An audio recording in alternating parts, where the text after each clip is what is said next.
My friends, Brazil has just handed over the keys to the skies. Pay attention to what we're going to break down here today, because what you're about to see is the frightening portrait of a country that decided to disarm itself while the whole world is going up in flames. We're not talking about administrative cuts. We're not talking about adjusting spreadsheets in Brasilia. On July 25, 2026, the Air Force Command issued an official collapse alert. A brutal freeze of 1.45 billion reais in the military budget. The leaked document is clear, cold, and terrifying. The Brazilian Air Force, the largest air power in Latin America, reported that there are no guarantees there will be fuel for the aircraft to fly until the end of the year. And this is extremely serious, my friends.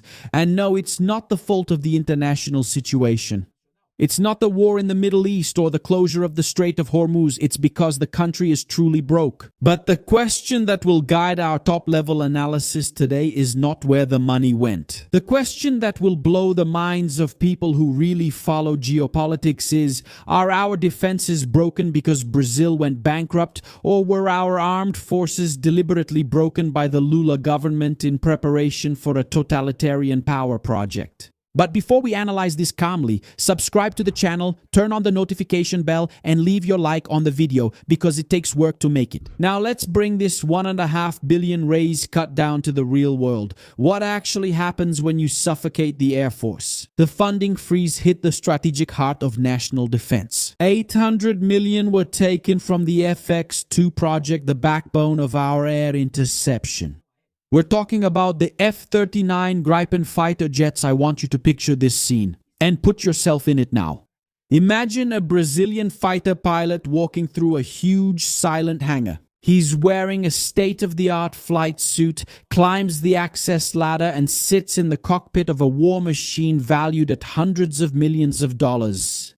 The Gripen is a technological monster. It is capable of climbing to 16,000 meters of altitude, breaking the sound barrier, and reaching speeds of up to 2,400 kilometers per hour, covering the distance between Rio de Janeiro and São Paulo in a ridiculous 12 minutes. But when the pilot activates the system, the screens flicker and the plane doesn't move. There's no aviation fuel available. There are no maintenance supplies.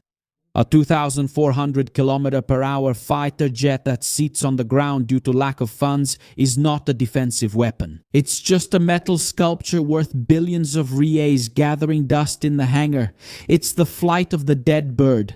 If someone told you 10 years ago that we would buy fighter jets just to keep them stored away, would you agree with that? And not for our fighters. The cut hit the KC-390 military cargo plane program hard, with 215 million blocked. This has paralyzed our ability to transport troops, defend borders, and even transport organs. Do you think this is just economic incompetence? Look at the contradiction and look at the level of mockery. The government says it doesn't have money to fuel the fighter jets that defend our border. It's the same government that between January 2023 and July 2026 squandered an unbelievable, and pay attention, billion just on institutional advertising. $1 billion on advertising. $1 billion on television saying that Lula is wonderful. And it's the same government that squandered about $8 billion on airfare and per diems for the federal public administration on endless international trips. $8.7 billion on trips, where the president stayed in the most expensive hotels on the planet. The contrast is outrageous, and not to mention that the Brazilian people are spending 30 billion reais every month on online gambling. Can you believe that? We'd build 2, 3, even 4 aircraft carriers a month with that money. The government takes fuel away from defense to supply the luxury of the political elite. It's clear that this government's priority has never been to protect the Brazilian people or secure our airspace. The absolute priority is to fund endless social programs that don't lift people out of poverty, because the number of dependents has only increased in the last 4 years. The goal has always been to protect their own narrative in the media. Sovereignty has become an empty word, a rhetorical shell used only to please left-wing activists in campaign speeches. Now, does every technical consequence have a brutal impact on the human factor? What happens to an officer's mind when he realizes that his country has given up fighting? The Air Force reported that there are no resources for the full training of operational teams. In fighter aviation, if you don't fly, you lose proficiency. You lose your reflexes. And our pilots, forged to be the elite of the elite, are humiliated, underfunded, and unable to train. And the practical result, my friends, the best personnel in Brazilian defense, officers who cost the public millions to be trained, are requesting discharge. They are trading the uniform and the supersonic cockpit of the Brazilian Air Force for the captain's cap at Azul and Latam. If not, many of them will go fly for international airlines far away from Brazil. Is civil aviation draining our military expertise because the Brazilian government can't afford to buy a fuel tank? Why is this being done so passively by the Planalto Palace? Is there a golden rule in the geopolitics of rising dictatorships? The president of Turkey, for example, Recep Tayyip Erdogan, did exactly the same thing after the staged coup in 2016. He knew that the Turkish Air Force was independent, secular, and dangerous to his Islamic power project, and what did Erdogan do? He arrested and purged hundreds of fighter pilots, leaving the F-16s grounded, humiliating the corps, and breaking the military backbone of the country, to make sure that no one would have the strength to say no to his authoritarianism. Lula is following the same playbook. He always knew that, to reach the point of total institutional rupture and take power irreversibly, the conventional armed forces needed to be weakened to the point of irrelevance and nationwide contempt. The method is lethal. You cut the budget, destroy the morale of the institution, make the people hate the military, and handpick some compliant generals and commanders for cabinet positions. And suddenly everything is under control. Think this through with me. Without fuel for the Gripens, without gasoline and diesel for the army's tanks and jeeps, without a budget for live ammunition, what are the armed forces going to do in the event of a possible democratic breakdown or Bolivarian infiltration? Absolutely nothing, my friends. Brazil without real sovereignty is the perfect laboratory environment for a definitive takeover. And if you think the problem is just economic or an internal survival maneuver by Lula, wait until you see what Donald Trump is preparing in the siege of the Americas and why the Planalto Palace is in a state of absolute panic behind the scenes. And notice one thing, Lula destroyed his own military machine so he wouldn't be threatened internally, but he made a gross miscalculation of geopolitical timing. This would be Lula's last year in the history of Brazil if he loses the next elections. He needed regional stability to consolidate internal control. But, coincidentally and overwhelmingly, Donald Trump returned to power in the United States in 2025. Trump did not come back to negotiate. He came back with fire in his eyes and declared open ideological and economic war against communism, fake socialism, predatory globalism, the São Paulo Forum, and Islamic radicalism. And we all know that these are the backbones that support Lula's political existence and what he represents in the world. Lula didn't expect that Trump would have the sheer audacity to launch a relentless diplomatic offensive and bring about the strategic encirclement of the Americas at the pace we're seeing. In just a year and a half, note this, a year and a half under the pressure of Washington's Monroe Doctrine 2.0, Lula found himself completely isolated on the South American continent. Look at the domino effect. Gustavo Petro, the radical from Colombia, has just fallen, swallowed up by his own scandals and by the pressure of a country in collapse. In Peru, the extremist left was ejected from power and the right took control. Now in Bolivia, Lula's eternal comrade Evo Morales is being hunted as a fugitive terrorist. In Argentina, Milei is in charge. In Paraguay, the right is shining and drawing the world's attention. The red axis has melted away. Lula has become the last aging relic, the last dinosaur of the socialist left, an offspring of Soviet communism to have real power on the continent, and that's where the danger lies, folks. In nature, a cornered beast always bites, and it bites hard. But look at the terrifying paradox I want to imprint on your minds.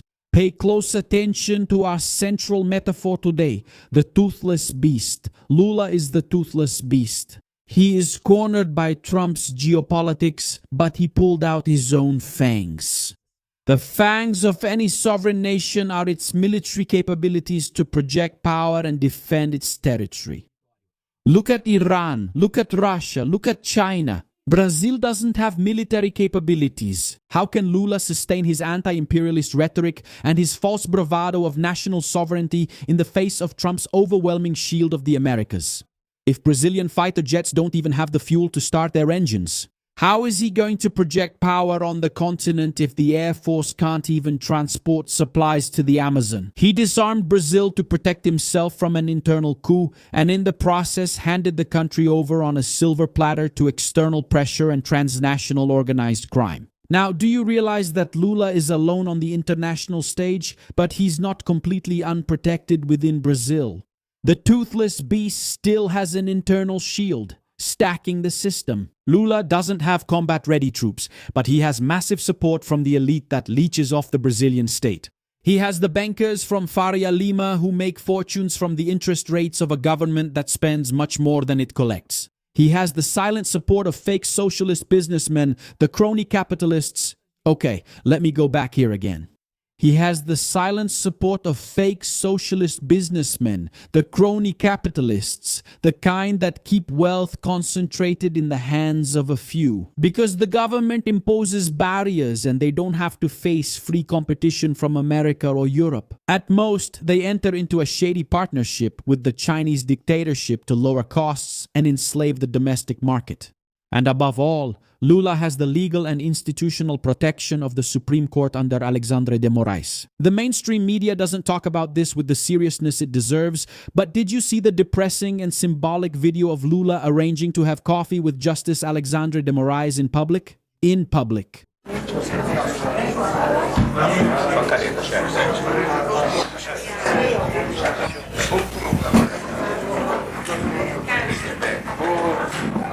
That wasn't just a breach of protocol.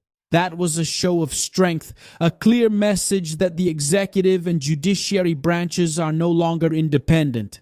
They're club buddies laughing in the face of a country that's falling apart. But history punishes arrogance, my friends. And I want you to calmly reflect on the fate of dictators.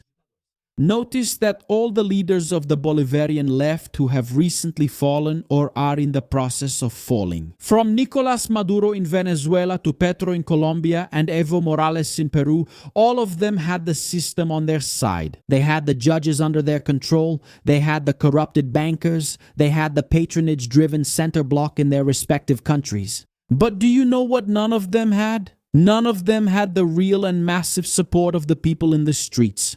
And more importantly, none of them had armed forces with enough military capability and morale to ensure they could stay in power by force when the collapse came.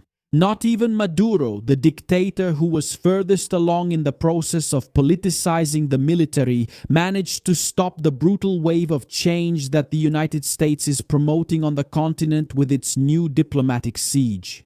My friends, I ask you, what is left for us Brazilian citizens in the face of this architecture of destruction? But before the answer, I need to give you the two keywords that validate our elite analysis for today.